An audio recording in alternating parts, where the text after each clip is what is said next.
Hello guys, আমি আজকে আপনাদেরকে দেখাবো একটা ভয়ঙ্কর জায়গা। এই জায়গাটা হচ্ছে, তো আমি নাম পড়াইছি এখন ভুতুড়ে বাড়ি। এর আগে আমি কোনোদিনও শুনি নাই, এই যে এখানে কোনোদিনও আসি নাই।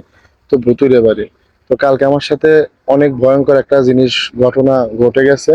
তো মূলত আমি এই ঘরে রাত্রে শুয়েছিলাম, এই ঘরটাতে আমি রাত্রে শুয়েছিলাম। তো আমি আপনাদেরকে আজকে বলবো আমার কালকে রাতে ঘটে যাওয়া কথাগুলো। তার আগে আমি আপনাদেরকে জায়গাটাকে দেখিয়ে নিচ্ছি। তো জায়গাটা দেখেন, একবার চারিপাশে একবার শুধু জঙ্গল আর জঙ্গল, দেখছেন? চারিপাশে শুধু জঙ্গল আর জঙ্গল। তো জঙ্গলটা দেখলে এমনি ভয় লাগে, তারপরে আমি আসলে ভূত বলতে যে কোনো জিনিস আছে এটা আমি কখনো বিশ্বাস করি নাই। যদি কালকে রাত্রে আমি এগুলা জিনিস না দেখতাম তাহলে হয়তো আমি বিশ্বাস করতাম না। দেখেন আপনারা, দেখেন এখানে আসলেও জিনিসটা আসলে অনেক ভুতুড়ে ভুতুড়ে লাগে। তো আমি আপনাদেরকে একবারে যে প্রথম থেকে শেষ পর্যন্ত ঘটনাটা আমি খুলে বলবো, দাঁড়ান। তো ভিডিওটি স্কিপ করবেন না, স্কিপ করলে কিন্তু বুঝবেন না। তো চলে আসলাম আপনাদেরকে ভুতুড়ে সেই গল্পটা বলার জন্য, যেটা কালকে কালকে রাতে আমার সাথে ঘটে গেছে। তো আমি একজন আসলে কামলা, কি বলবো, ওই ইটের ভাটায় কাজ করি। তো আমরা চারজন মূলত এখানে ইটের ভাটায় কাজ করি। তো ইটের ভাটায় কাজ করে আমাদের মালিক আমাদেরকে রাখছে শুধু এই ঘরটাতে। এই ঘরটাতে রাখছে আমাদের মালিক আমাদেরকে। তো এই ঘরটাতে রাখছে, তো ওরা তিনজনে বাজারে গেছে রাত্রে। যে তিনজন আমার সাথে থাকে, ওরা তিনজনে রাত্রে বাজারে গেছে। তো আমাকে বলছিল, তো আমিও মূলত প্রতিদিন যাই ওদের সাথে। তো কালকে যাইনি, আমার খুব খারাপ লাগছে, যার কারণে আমি কালকে রাতে ওদের সাথে বাজারে যাই নাই। তো বাজারে না যাওয়ার কারণে আমি রাত্রে এখানে একা একা শুয়ে আছি। তো রাত্রে 12টার দিকে আমাকে ডাকছে যে, এই জহুরুল ওঠ। তো দুইবার ডাক দেওয়ার পরে আমি গেট খুলছি, যে ওরা বোধহয় আসছে। তো আমি গেট খুলে দেখি যে কেউ নাই। গেট খুলে দেখি কেউ নাই, বুঝছেন, কেউ নাই। পরে আমি তো মনে করো যে ভয় এমনি আমি মনে করছি যে এটা মনে হয় আমার ভুল, আমার ভুল ধারণা যে ওরা আসছে, এটা মনে হয় আমার ভুল ধারণা। তো আমি আবার দরজা লাগা শুয়েছি। তো শোয়ার মনে হয় 5 মিনিট পরে আবারও আমাকে ডাকতেছে, এই জরুর লোড। পরে আমি তো মনে করছি যে ওরা আবারও আসছে, তো আমি আবারও গেটটা খুলে দিছি। তারপরেও দেখি যে এখানে কেউ নাই। যখন এখানে কেউ নাই তখন তো আমার ভিতরে একটা ভয় চলে আসলো।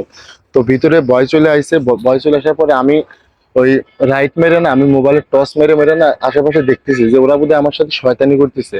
তো ওরা কি সত্যি আমার সাথে শয়তানি করতেছে এইটা ভাইবা আমি আমি রাইড ধরে দেখতেছি। তো রাইড ধরে দেখতে দেখতে আমাকে, সত্যি কথা বলতে কি, আমাকে রাত্রে কোণে নিয়ে গেছে জানেন? আমি আপনাদেরকে ব্যাক ক্যামেরা দিয়ে দেখা নিয়ে গেছে ওই যে ওখানে যে ওই যে বাচ্চারা খেলতেছে না, ওই যে পানির কিসের ওখানে। রাত্রে আমি ভুল করে চলে গেছি, তো রাত্রে ওখানে গেছি আমি বলতে পারবো না। তো ওখানে আমি গেছি, পরে এখান থেকে আমার যে তিনজন ছিল না, পরে ওরা ওরা আসছে, ওরা এসে আমাকে খুঁজতেছে, খুঁজে বোধহয় পায় নাই। তো ওখানে আমি অজ্ঞান অবস্থায় বলে শুয়ে আছি। তো ওরা ওখানে কিভাবে হয়তো রাইট আমার খুঁজতে খুঁজতে ওইদিকে ওরা গেছে। যাওয়ার পরে ওখানে আমার খুঁজে পাইছে, তো আমার ওখানে ওরা চোখে মুখে পানি দিয়ে আমাকে যখন জ্ঞানটা ফিরাইলো, তো তখন দেখে যে আমি এখানে শুয়ে আছি। তো ওরা আমাকে বলছে, তুই এখানে কেন? পরে আমিও তো এটাই ভাবতেছি যে আমি এখানে কেন, আমাকে এটা এখানে কে নিয়ে আসছে। পরে আমার তো হঠাৎ করে তো স্মরণ শক্তি ফিরে এলো যে আমি এখানে কেমনে আসলাম, কিভাবে আসলাম। পরে আমি আমি বললাম যে তোমরা যে রাত্রে আমাকে 2 বার করে ডাকছো, আমি তোমাদেরকে খুঁজছি, তোমরা যে আমাকে আমার লগে যে এরকম তোমরা করলা, কাজটা কি ঠিক করছো? পরে বলতেছে যে না, আমরা তো তোরে ডাকি নাই, আর আমরা তো আইসা তোরে আমরা ঘরেই পাইছি না, আমরা তো তোরে আইসা ঘরেই পাইছি না, বুঝছেন? পরে শোনার পর তো আমি সেই লেভেলের একটা অবাক হয়ে গেছি। তো তারপরে তো আমার ভিতরে সে একটা ভয় কাজ করে। তো জায়গাটা সত্যি দেখে আমার অনেক ভয় করতেছে, এখন দিনের ভাগে আমার ভয় করতেছে। তো আমি আজকে রাত্রে কিভাবে থাকবো? তো আমি ওদেরকে আজকে বলতেছি যে ভাই দেখে, আমার সাথে কালকে যে ঘটনাটা ঘটছে, তো আমি এখানে আসলে মূলত থাকবো না, আমি চলে যাব। পরে আমারে বলতেছে যে কোনো কিছু হবে না, তুমি থাকো, আমরা তো আছি নাকি। পরে আমাকে জোর করে ওরা রাখছে, আমার তো মূলত আমি মন থেকে থাকতে চাইতেছি না, তারপর আমাকে রাখছে। এই ঘরটাতে আমাদের থাকতে হয়, দেখছেন? এই ঘরটায় আমাকে থাকতে হয়। তো দেখাই যায় ভয়ঙ্কর ভয়ঙ্কর। আমি আপনাদেরকে আবারও দেখাচ্ছি যে জায়গাটা একদম সত্যি একবার, দাঁড়ান দেখাচ্ছি, জুমটা কমাইলই। দেখেন সত্যি একটা ভয়ানক জায়গা, চারপাশে জঙ্গল, মাঝখানে একটা ছাপড়া ঘর ইট দিয়ে বানানো, দেখছেন? ভিতরে ভিতরে ভয় ভয় লাগে ভাই, অনেক পুরানো না, জায়গাগুলো অনেক পুরানো, জঙ্গল কাটে না। তো আমি বলবো না আপনারা কোনো করেন।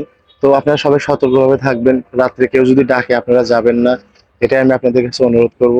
আমার সাথে যে ঘটনাগুলো ঘটছে, আমি চাই না আপনাদের সাথে এরকম ঘটনা ঘটুক। তো সবাই ভালো থাকবেন, সুস্থ থাকবেন, সবার জন্য দোয়া রইল।